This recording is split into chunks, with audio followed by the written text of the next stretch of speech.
மக்களே இந்த வீடியோவில் மாடு வளர்க்குறதுக்கு உங்களுக்கு ஒரு சின்ன டிப்ஸ் சொன்னு தரேன். இது வந்துட்டு ரொம்ப லாங்காலாம் இழுக்க மாட்டேன், ஷார்ட்டாகவே சொன்னு தரேன்.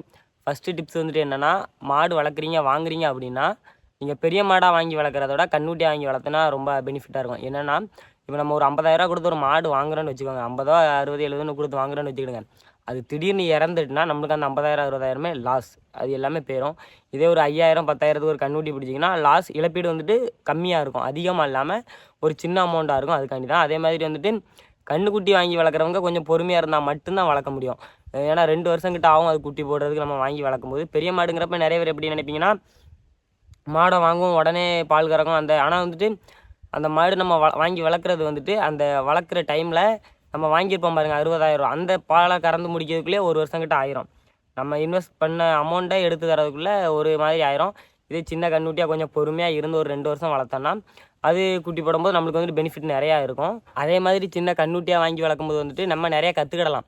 சின்ன கண்ணுட்டிலேருந்து அதுக்கு வர சின்ன சின்ன நோய்களை தீக்கிறது எப்படி என்ன ஏது அப்படிங்கிறத அது கற்றுக்கலாம். திடீர்னு மாடு வாங்கி வளர்த்து பழக்கமே இல்லை, பெரிய மாடாக கொண்டு இறக்கிட்டோன்னா திடீர்னு உடம்பு சரியில்லாமதுன்னா நம்ம எதுவுமே கவனிக்க முடியாது. இதே சின்ன கண்ணுட்டியிலன்னா ஒன்று ஒன்றா கற்று மெதுவாக பெருசாகும்போது நம்ம ஒரு ஸ்டேஜுக்கு வந்துடும், மாடை இப்படி தான் வளர்க்கணும், அதுக்கு இன்னும் தான் கொடுக்கணும் அப்படிங்கிறது இதுக்கு வந்துடும். நாங்கள் எப்படி வாங்கி வளர்த்தோன்னா சின்ன கண்ணுக்குட்டியில் தான் நாங்களாம் மாடு பிடிக்கும்போது 3,000, 5,000, ஹையஸ்ட்டாக நாங்கள் பிடிச்ச ரேட் அதிகம் உள்ள மாடுனா ஒரே ஒரு மாடு மட்டும் தான் 16,000 பிடிச்சோம். அது அப்போவே சென்னையாக இருக்குன்னு சொல்லி வாங்கினோம் 16,000. நாங்கள் வாங்கி இதோட கிட்டத்தட்ட ஒரு 5 வருஷம் கிட்ட ஆகுது மாடு வாங்கி. இப்போ எங்கிட்ட நிறைய கொஞ்சம் இருக்குது, ஒரு 7-8 மாடு இருக்குது. எல்லாமே நாங்கள் வாங்குகிற சின்ன கண்ணுக்குட்டி எல்லாமே இப்போ வந்துட்டு பால் மாடாக மாறிட்டு, பால் மாடாகவே 2-3 இதெல்லாம் ஈனிட்டு. இப்போ வந்துட்டு எப்படி சொல்ல, நம்ம பெரிய மாடாக வாங்கி வளர்க்குறத விட சின்ன கண்ணுட்டியாக வாங்கி வளர்க்குறது ரொம்ப பெஸ்ட்டு. முடிஞ்ச அளவு சின்ன கண்ணுட்டியாகவே வாங்கி வளர்த்து பழகும். நிறைய பேர் எப்படி நினைப்பாங்கன்னா, பெரிய மாடாக வாங்கினா உடனே பால் கறக்கும், நம்மளுக்கு உடனே பால் இருக்கும் அப்படின்னு நினச்சி வாங்குவாங்க. என்னை பொறுத்த வரைக்கும் பெரிய மாடாக வாங்குறது பெஸ்ட்டு இல்லை. அதே மாதிரி எப்படியும் மாட்டுக்கு வந்துட்டு நிறைய நோய் வரும், அதெல்லாம் ஃபேஸ் பண்ணுற மாதிரி இருக்கும். அதனால் என்ன பண்ணணும்னா, ஏதாவது டாக்டர் நம்மளுக்கு தெரிஞ்ச டாக்டரோட கான்டாக்ட் வச்சுக்கணும். அடிக்கடி ஏதாவது டீட்டெயில்ஸ் வேணும் அப்படின்னா டாக்டர்ஸ்கிட்ட வந்துட்டு கேட்டுக்கலாம். நாங்களும் அப்படியே வச்சுருவோம். நாங்கள் வந்துட்டு எதாவது டவுட்டுங்கிறத விட நாங்கள் டைரெக்டாக வர வச்சுருவோம். டாக்டரை வர வச்சு மாட்டுக்கு என்ன பிரச்சனை அப்படிங்கிறத உடனே பார்த்து ஊசி எல்லாமே போடுறோம். அதே மாதிரி இருக்கணும், டைரெக்டாக உடனே டாக்டர்லாம் வர வச்சு பார்த்துறோம். நம்ம நாளைக்கு பார்த்துக்கலாம் அப்படின்னா அது வந்துட்டு நல்லதே இல்லை. ஒரு நாள் நாளைக்கு பார்த்துக்கலாம் அப்படின்னா அது நான் போயிடும், அப்படியே புண்ணு உடம்பு சரியில்லைன்னு அப்படியே வந்துடும். அதே மாதிரி எங்கள் வீட்டில் எங்கள் மாடை கொஞ்சம் காட்டுறோம் பாருங்கள். இதெல்லாம் நாங்கள் சின்ன கண்ணுட்டியில் பிடிச்சி வளர்த்தது. வேறு எங்கள் வீட்டிலே குட்டி போட்ட கண்ணுட்டியில் எல்லாம் காட்டும். கரெக்டான டைம், இந்த டைமில் வந்து நம்ம மாடு எல்லாம் படுத்து கிடக்கு. எல்லாருமே இந்த தென்னை மரத்தையானால அப்படியே படுத்து கிடக்கு. கைஸ் பாருங்க கைஸ், சாப்பிட்டுட்டு தான் இருக்கோம் சோத்து முட்டையில். நம்ம அதை வந்துட்டு கண்டுக்கிடப்படாது. இப்போ வந்துட்டு பார்த்துட்டிங்கன்னா இவங்க படுத்து அசை போட்டு இருக்காங்க, தின்னதெல்லாம் மென்னுக்கிட்டு இருக்காங்க, பப்புளுக்கான மென்ன மாதிரி. ஓய், அங்கே இருக்க ஒருத்தன் வைக்கலுக்குள்ள தலையை விட்டு தான் பண்ணிகிட்டு இருக்கான். நான் இருக்கு பாருங்க கருப்பு களை, இதெல்லாம் எங்கள் வீட்டில் பிறந்தே தான்.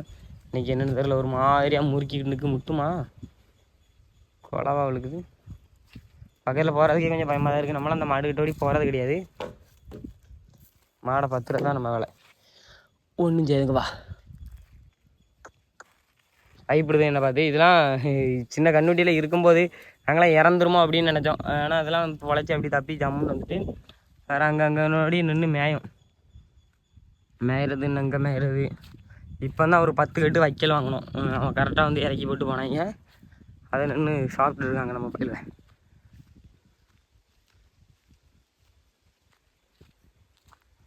அதேமாதிரி வந்துட்டு மாடு டீவார்மிங் பண்ணால் நல்லா ஹெல்த்தாக இருக்கும். பார்த்தீங்கன்னா வைக்கலுமே நம்ம புல் இல்லாத நேரத்தில் வைக்கல் விலை கொடுத்து வாங்குற மாதிரி இருக்கும். வைக்கல்லாம் வாங்கினா தான் முடியும். பாருங்கள், இதெல்லாம் நாங்கள் சின்ன கண்ணுட்டியில் பிடிச்சோம். இதை நாங்கள் பிடிக்கும்போது 5,000, 6,000 எவ்வளோ பிடிச்சோம். இது வந்துட்டு இது கொஞ்சம் ரேட் அதிகமாக கொடுத்து பிடிச்சோம். அதுவும் 5,000 நினைக்கிறேன், அதுவும் 5,000 தான் பிடிச்சோம். வைக்கல் இப்போ தான் வாங்கணும். வைக்கல் நாங்கள் ஏற்கனவே நிறைய ஸ்டோர் பண்ணி வச்சுருக்கோம், அந்த ரூம்களோடி இருக்குது. இருந்தாலும் இப்போ தேவைப்படுச்சு அப்படிங்கிறதுனால வைக்கல் வாங்கி போட்டுருவோம். இது வந்துட்டு ஒரு கிட்டு 150 எவ்வளோ 150 கிட்ட வந்துச்சு. இப்போ தான் வண்டியில் வந்து இறக்கிட்டு போனாங்க. வேறு மாடு எல்லாமே நாங்களோடி நிற்குது. மாடு நம்மகிட்ட இருக்குங்க. இதெல்லாம் எத்தனை ரூபாய்க்கு பிடிச்சோம்? 4,000, 3,000 பிடிச்சோம் இந்த செவல கலரு. இதுதான் நான் சொன்னேன்ல விலை அதிகமாக கொஞ்சம் பிடிச்சேன். இது வந்து 16,000 பிடிச்சோம் ஸ்டார்டிங்கில். வேறு அது நம்ம வீட்டில் பிறந்த கண்ணுட்டி, ஒரு மாதிரிப்பட்ட சைஸ் வந்துட்டு. வேறு இது வந்துட்டு நாங்கள் 2500 பிடிச்சோம். இதில் வந்துட்டு முதுகில் ஒரு புண்ணு இருந்துச்சு. அப்போ அந்த புண்ணு ரொம்ப அதிகமாக இருந்துச்சு. நம்மளை பார்த்தாலே பயப்படுதாங்க. பா அது கொஞ்ச நேரம் தடவை நின்று நம்ம தெரிஞ்சு பாருங்களா, இந்த தழும்பு 3 தழும்பு தெரியுது. அப்போ வந்துட்டு இந்த சின்ன கண்ணுட்டியாக இருக்கும்போது புண்ணு பெருசாக தெரிஞ்சிச்சு. அதனால் இந்த கண்ணுட்டியை நாங்கள் சின்ன பொடி கண்ணுட்டியாக தான், பால்குடி கண்ணுட்டியில் தான் பிடிச்சி வந்தோம். பிடிச்சி வரும்போதே 2500 பிடிச்சி வந்தோம். இது கூட வேறு என்ன இருக்கிறாங்களே, இவங்க 2 பேருமே இது கூட சேர்ந்து தான் ஒரே பண்ணையில் தான் பிடிச்சி வந்தோம். 3 பேருமே ஒரே இடத்துல தான் இருந்தாங்க. இப்போ எல்லாமே பால் மாடாகிட்டு இதுலேயே நீங்கள் தெரிஞ்சுக்கலாம் சின்ன கண்ணுட்டியாக பிடிச்சி வளர்த்தா லாபமாக, பெரிய மாடாக பிடிச்சி வளர்த்தா லாபமாண்டு. லாபத்தை விட நம்மளுக்கு வந்துட்டு ஒரு அனுபவம் கிடைக்கும். அதுக்காண்டி தான் நான் சொல்கிறது. ஓகே மக்களே, இந்த வீடியோ இருந்தால் ஒரு லைக் பண்ணிட்டு அப்படி நம்ம சேனலை சப்ஸ்கிரைப் பண்ணி வச்சுக்கோங்க. நெக்ஸ்ட் வீடியோவில் பார்ப்போம்.